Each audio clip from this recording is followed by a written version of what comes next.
Welcome back. It is what it is. Already was the one as you ndima pungo pezi odzorotara dzorotanganana ndi aya ndila fenda. Yeah, one. So una mapungo hapa nda anenda kwa wana auri kwambobvi association kana Bolt dzatando wakamapungore uchida kama punga dzimbadelo dzavo watu vahashu nikotoengedza apa vitu avakungoita zotamba vakutoda uri ukotobhadheliwa so ndichisedza ndava ndikuona mumwe wakwambori apu taxi dzatoyando dzi 12 randa kubva tavani mall ari kunyonenge ntha plaza zvino ezvinoni zvinoda kuona uri ukupfi ndintu zvinova tokotobhadhela like 40 rand fimeni ari zvibala zvavhuḓi uri risikanganyise vathu apa noni ukupfi Thohoyandou Bolt Council ari twemenepo ndi bolt ine rakwamba yone ine yavori ndi bolt or ndi imwe ya dzi bolt ngori nṋe ndi ḓivha uri beki ndi ene no rani hezwi zwithu zwa dzi bolt hezwi athi khou kona u pfesesa uri hu khou ṱangana mini kha heinoni uno vha na dzi bolt yeah nga nnḓa hezwo I've kindly note that due to the massive fuel price increase we regret to inform you that our prices has increased as follows. Local is 40 rand and 20 rand on top of all Bolt prices in all other trips. Okay, zvinozwa kwambora rambo ndikobva kwa pipi diri kwa vongovera kwa gane poi ara ya trip ya 40 rand ndingotoengedza imwe 20 rand ya 60 ari lisedze vathu vasha so ndangatombo zvone ndikulisedza lifungo sisaramba zvone nenge murau remember ka podcast 3 talk podcast ri kudzisumbedzisa mafungo uri huvotongari ai acha mafungo if these guys are using an app how do you add $20 on top zvembori hapo ndondova dzimita taxi dzine dzava uri dzikushumisa dzine uri dzone dzi bolt mara asi bolt asi taxify asi uber asienela kana vari minimini yaone nainela imwe minimini yaone hapa petu zvinozva kuitea zvo zvino ndi vathu vane vakutodziranira association yavo ine yavo uri ndi meter taxi ndobva apa rasvika apa lani ngori kudhumura rodiwana zvo zva mugayo ifi vachidzhenisa mugayo yavo kana thundu dzavo dzinji vakotoengedza tshelede ngoralo but uchiyovala dzi terms and conditions dza bolt waona uri azviho hezvo zvithu ende ahuna na chiti icho ralo so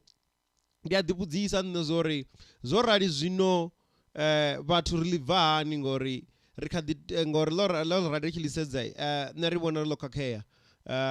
ripedza rikuvona bolt nga imwe nḓila ine yavo uri it's been run unprofessionally ngori nangasedza na musi no requesta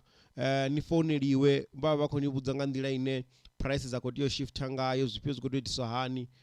ndo vha imelela lunzhi ndi khou ḓi amba ngori ndi ḓo zwo hafhaḽa thavhani muṅwe na tshi vhona uri hu a khou shumisa zwavhuḓi but hu tonga ri naho na hanefha huṅwe hoṱhe hu khou ḓi fanela zwa zwino ri ḽi bva hani ḽo rali because we can't even say I'm going to take a ride from home ndi hafha fhethu so if ni khou mbudza zwo uri fhethu ni yavho uri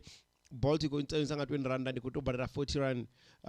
come on we understand the petrol yo gonya but the person that you need to deal with kana ndi sedza ndi beki ane yavori ndi ene yavori wakusenda zvitu akuita mini kandi ndiyone in the bolt ini yavori people need to address it not address us uri usvike une rawana richivoteledza namela kana richivonyara namela nga kuitule kwa hone ni wane na vamwe va vatukana kana vasuwana kana vareili muthu ko ḓo hwala vhathu vhangana vawe ni vho to dzula nga ḽithihi ni nga nṱhani uri o ḓa na vhaṅwe vhangana vhawe vhararu hanefhaḽa muthihi nga phanḓa avhili nga murahu ni tshi vho dzula nenge murani wa zwo uri a thingo tsha dzulisea ndo no sokou tou kwanyekanya no sedza mini havha na vhaṅwe vhane a tshi swika ḓo a khou thoma sokou tou amba a na ṱhonifho na mini I know uri na vhaṅwe ni vha na ṱhonifho so maṅwadu hanefhaḽa ra ḓo zwo uri hai it's one guy you can just call and then yeah man you get a great trip ndi muṅwe wathu ndanga ndori yeah since I've ride that one na vhaṅwe vha ndi khou ḓisedza ndi ḓiwana vhathu vha khou ḓi amba rai wa shumisea but huna vhaṅwe na wana uri a tshilisei navho a shumisane navho so you guys what is the way forward because ri khou vhona uri bolt dzine dza vha dzi khou shuma Thohoyandou it's completely out of order right now vha khou fara vhathu nga nḓila ine ya vha uri yo khakheya zwi tshi ḓa kha kutshilele kwa hone na kuitele kwa zwithu ngori if it's still gonna be under bolt regulations you don't have to top up. Let's just be honest. So let's just make it Thohoyandou meter taxi. kana Thohoyandou Bolt meter taxi ri sa shumise hezo pfi ndi Bolt ine ya vorika app vhathu vha to ḓi maketela kana vha to ḓi itela ngori we know there's a lot of taxis right now there ine ya vhori it's difficult to make money because vhunzhi ha dzi goloi dzo ḓala na dzi Bolt dzo no ḓala nga maanḓa. So a thi khou pfesesa nṋe a thi khou i vhidza sa uri ndi Bolt ndi khou i vhidza uri ndi meter taxi mara kuitele kwa hone honoku kune ra vho tou nga ri na zwino ri khou ṋamedzwa taxi dzedzi dzine ra ri khou ṋamela dza normal dzine ro ḓowela dzo ro tshi ṋamela dzone dzine ra ḓivha zwo ndi dzone dzi taxi dzine ra ḓivha ri tshimbila ngadzo dzine ri tsitsa badani. Zwino ezwi ri zwi vhidza uri ndi mini ndi kone kutshilele ndi kone kushumele ndi yone iṅwe nḓila ntswa ine we have to deal with na u bva fhano u ya fhaḽa ngauri u amba ngoho zwithu zwa hone hayi nṋe ndi khou vhona nga ri a zwi khou mpfara zwavhuḓi nṋe a thi nayo heyo fumi ḽa bondo ḽa engedza nga nṱha ha thi kholi zwo ri ndi ḓo kona u vha naḽo so vheiwe nga ngeo fhasi ni ri mini ndi amba ni khou comment hanefho